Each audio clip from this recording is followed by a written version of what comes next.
নমস্কার বন্ধুরা, তোমরা সবাই কেমন আছো? আশা করি সবাই ভালো আছো। আমার চ্যানেলে তোমাদের সবাইকে স্বাগত জানাই। আজকে আমি আমার লাঞ্চ থালির ভিডিও তোমাদের সাথে শেয়ার করব। আজকে আমার লাঞ্চের থালিতে আছে গরম গরম সাদা ভাত, তার সঙ্গে আছে 1 পিস রুই মাছের ভাজা, আর আছে মাছ মাখা। মাছটা আমি কাঁচা পেঁয়াজ আর সর্ষের তেল দিয়ে মেখেছিলাম। সব শেষে আছে আলু এবং ওলকপি দিয়ে রুই মাছের ঝোল।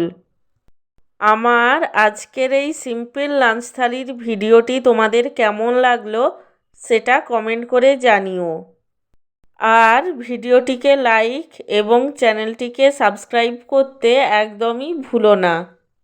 সব শেষে তোমাদের সবাইকে জানাই অসংখ্য ধন্যবাদ ভিডিওটি দেখার জন্য।